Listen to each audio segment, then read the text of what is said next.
Começar falando de Libertadores e da eliminação do Corinthians diante do Boca. A gente vai fazer contabilidade de lances, jogadas, erros de arbitragem, mas era um jogo num nível em que se imaginava. Corinthians e Boca não era qualquer partida, né, Milton, Nori, Belete, boa noite. É isso, Lino, um grande abraço, boa noite para você. Estou aqui com o Maurício Noriega, com o Juliano Belete. Nós vamos falar muito desse jogo, mas temos imagens aqui ainda, Lino, do pessoal saindo aqui do Pacaembu. Nós tivemos aqui quase 39 mil pessoas entre pagantes e não pagantes. O Corinthians lotou aqui o estádio do Pacaembu e é evidente que essa torcida, que aliás proporcionou um belíssimo espetáculo aqui quando o jogo acabou, cantando o hino, cantando o nome do time, enfim, afinal de contas o Corinthians vem de uma batida aí que não dá para o torcedor reclamar, né?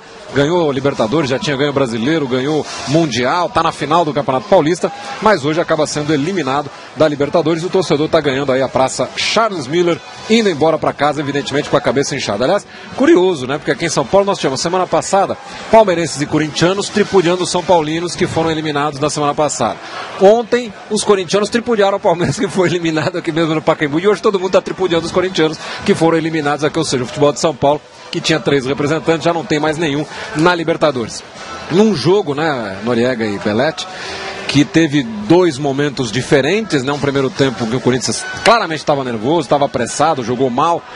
E no segundo tempo o time parece que se reencontrou, mas aí o prejuízo já era muito grande. A questão do gol marcado pelo Riquelme trouxe um prejuízo psicológico muito grande. Além do prejuízo técnico da partida, da questão de fazer 3 gols em praticamente um terço da partida que já tinha acabado. Agora, me chamou a atenção pelo fato de o Corinthians não ter conseguido impor o seu ritmo, o seu estilo em cima de um Boca, que é um adversário hoje tecnicamente até mais frágil, bem mais frágil do que o Santos, por exemplo, e o Corinthians conseguiu fazer isso com o Santos. Claro que é outra competição, outra realidade, mas eu acho que o torcedor tem que pensar nisso, tem que agradecer aos jogadores, ao clube pelo que fez, uma temporada fantástica na temporada passada, mas eu tenho muito claro isso, Milton e Belete, o Corinthians de 2013 na Libertadores ficou devendo em relação ao de 2012, não dá nem para comparar. E aí, Belete, onde é que o time vacilou aí? A fome pela conquista, mais ou menos, né? Acho que o Corinthians tecnicamente melhorou seu elenco, mas em jogos decisivos deixou um pouco a desejar, principalmente nesses 2 jogos contra o Boca, claro. Faltou dentro de casa mostrar autoridade, mostrar confiança, ir para cima para buscar o placar. O Corinthians não ofereceu isso.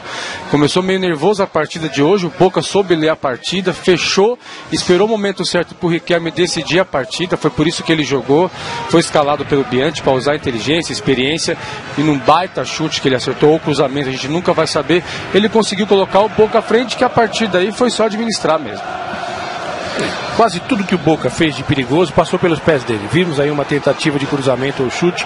Na segunda etapa ele dá um chute que quase que o Cássio entrega e fez o gol, né? É um jogador muito acima da média, inclusive em final de carreira, né? Tecnicamente ele é brilhante, é craque.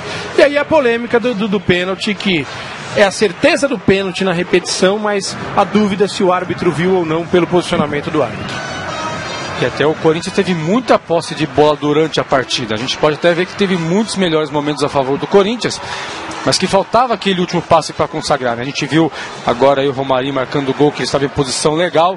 O Bandeira marcou o impedimento, que acho que não é nem impedimento para dúvida, porque realmente está bem um passo atrás, então tem condições de marcar, só que na dúvida, né, o Bandeirinha, para não complicar ele mesmo, ele acaba marcando impedimento, achando que o prejuízo pode ser menor. Mas para o Corinthians foi muito grande. E aí, o chute do Riquelme, o cruzamento, né, que encobriu o Cássio, que poderia ter sido bloqueado pelo Emerson Sheik, que achou que o cruzamento não pudesse oferecer tanto perigo e acabou em gol.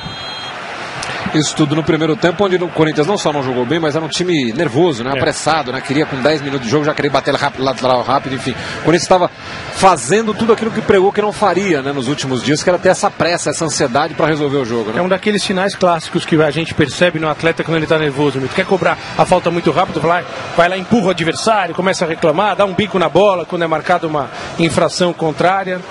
E eu acho que isso atrapalhou o time do Corinthians, que é um time muito organizado taticamente e muito consciente da sua capacidade. E aí nós já estamos vendo o segundo tempo, né, com o Pato e com o Edenilson no time, nos lugares do Alessandro e do Romarinho, e o Corinthians ali deu uma blitz de 10 minutos que dava a impressão que viraria o jogo antes da metade, né? Melhorou o time, né? Parece que entrou com um novo ânimo. O Paulinho muito bem marcado na partida, não conseguiu armar muito as jogadas, conseguiu aí na hora desse cruzamento do Emerson Sheik se livrar da marcação, conseguiu marcar o gol que poderia dar um novo ânimo para o Corinthians, mas o Boca, com a sua experiência, soube baixar o ritmo da partida. O Corinthians não conseguiu, depois desse gol, continuar pressionando o Boca e tomou conta da partida de novo, né? No sentido, tomou conta de controlar a marcação. Era um time que não tinha muito ataque, mas soube ler a partida e soube controlar. O Pato, que entrou mais pelo lado, achei que poderia entrar mais pelo meio para aproveitar a qualidade, a velocidade que ele tem, e acabou não produzindo muito em função disso. O próprio Guerreiro, que nós vimos ali perdendo uma oportunidade, foi um jogador que não rendeu tão bem nessa Libertadores como se esperava. Esse é o lance do chute do Riquelme, que o Cássio deu aquela clássica batida de roupa ali, e no rebote, para a sorte do Corinthians, a bola não entrou. Mas foi um segundo tempo bem melhor do Corinthians em relação à primeira etapa. E tem alguns lances que são chaves, né? O Paulinho teve a chance de fazer o gol de peito, e teve esse lance do Pato, né? Que talvez se tivesse saído o gol ali, ainda teria ali 10 minutos pela frente, quer dizer, o Corinthians ainda poderia dar um sufoco no final e tal, mas o gol que o Pato perdeu, além dessa questão do gol anulado aí, que o árbitro marcou a falta em cima do goleiro, né? E foi falta? Acharam que foi falta? Ali teve um monte de falta, né? Ele escolheu uma, né? Ele escolheu uma para marcar. Claro que o goleiro é muito protegido pela regra, né? Ficou muito evidente ali. Paulinho deu uma deslocada ali. Esse lance do Pato é incrível, né? Daqueles que entram para os anais aí dos gols do Inacreditável Futebol Clube. E uma coisa, né, Belete, que eu chamei a atenção com o Noriega quando os times estavam saindo, é que o fato do Corinthians não ter jogado para cima da arbitragem. Seria fácil agora sair falando ali, não, mas não deu pênalti, não deu impedimento, o gol lá do Paulinho não precisava ser anulado, enfim. O Corinthians reconheceu que jogou mal, reconheceu que o jogo, sobretudo de Buenos Aires, trouxe uma diferença grande para cá. E dizendo, o juiz erra, nós erramos, todo mundo erra, enfim, não quis jogar a responsabilidade para outro, né? Achei isso importante. Isso em função do que o Tite passa para os seus jogadores, né? Em outras partidas a gente via o Tite muito a favor do fair play, né? Da jogada, do árbitro, deixar tudo mais tranquilo, e os jogadores reconheceram que não jogaram bem. Mais do que valorizar a partida do Boca, realmente o Corinthians não mostrou seu futebol, que em 2012 foi muito diferente. Aquela vontade, aquela ânsia pelo título não foi mostrada esse ano. Vamos ver então esses lances que certamente o torcedor vai reclamar muito, esses lances de... Você quer falar, Lino? Não, eu queria só fazer uma observação sobre esse segundo... os lances duvidosos a gente está vendo agora. Realmente, um lance desse pode mudar completamente uma partida. Não tem como você não botar alguma coisa na conta da arbitragem também. Um pênalti, um gol anulado, um lance decisivo, num jogo equilibrado como esse, isso tudo faz diferença. Mas acho que serviu de consolo também para o torcedor e para o time do Corinthians o fato de o Corinthians ter jogado no segundo tempo. Pelo menos jogou, tentou, perdeu o gol foi anulado, teve um pouco mais de presença de jogo, foi um pouco mais Corinthians do que o Corinthians do primeiro tempo, um pouco mais apático, né? Nós estamos vendo os 3 lances aí que poderiam suscitar dúvida, que foi a mão do jogador do Boca cometendo o pênalti, o impedimento do Romarinho e esse lance do Paulinho ali que ficou meio confuso, foi falta, não foi? Na verdade quem marcou foi o Bandeirinha, né? Não foi nem o juiz que marcou essa falta do Paulinho. Para mim a questão mais gritante aí é a questão do pênalti, né? A questão não foi um gol anulado. Tecnicamente a jogada para antes da conclusão do Romarinho. Então não houve um gol, um impedimento. Antes do Romarinho chutar pro gol, a jogada já tinha parado. Então tecnicamente a nomenclatura não é de gol anulado. A jogada foi interrompida antes disso. A questão do pênalti, porque é uma jogada capital, uma jogada de infração penal e de expulsão do jogador que faz aquilo. Então poderia ter mudado a história do jogo. O impedimento, tem vários casos. Aí nós vimos na partida de ontem, na eliminação do Palmeiras, um gol mal anulado também, né? Aí sim, a jogada é interrompida depois do cabeceio. Mas será que serve para... Eu acho que a postura do Corinthians é uma postura de grandeza, ao não jogar nas costas da arbitragem um resultado, ao assumir a sua inferioridade no primeiro jogo e a falta de alguma coisa para a segunda etapa. É a postura de grande, é a postura de time campeão. Mas é evidente que o Corinthians vai ter que adotar esse discurso, mas deixa eu insistir nessa tecla.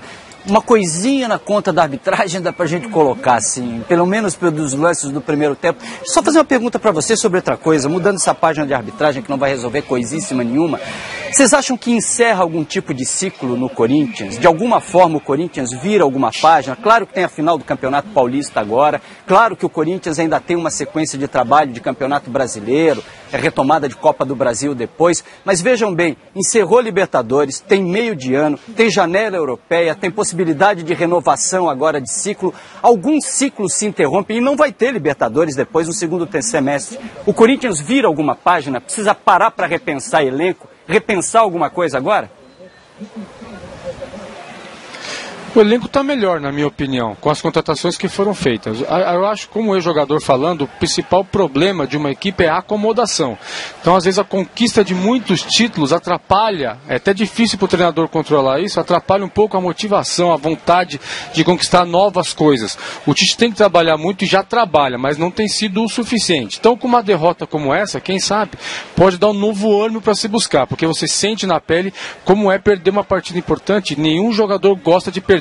Para não voltar a acontecer isso, vamos mudar o chip, acordar para o mundo, porque o jogo não é fácil, o campeonato não é fácil, nenhum jogo é fácil, e pode ter certeza que a final do Paulista contra o Santos, a gente vai ver outro Corinthians.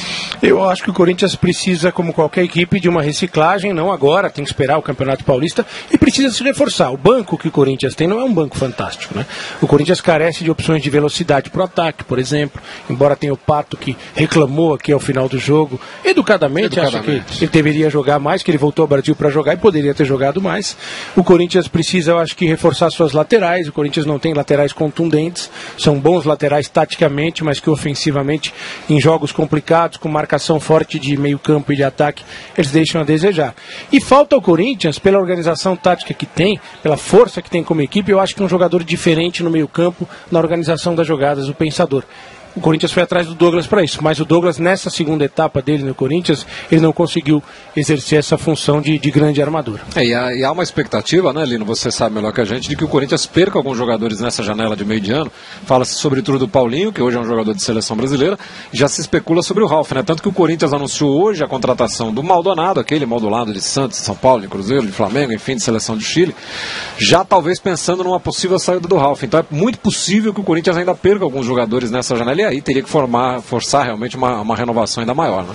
Milton Leite, Maurício Noriega, Belete, um grande abraço, meus amigos, uma boa noite para vocês, cumprimentos pelo trabalho. Daqui a pouco a gente está voltando para aí com Zona Mista, entrevista com jogadores, entrevista coletiva do Tite também.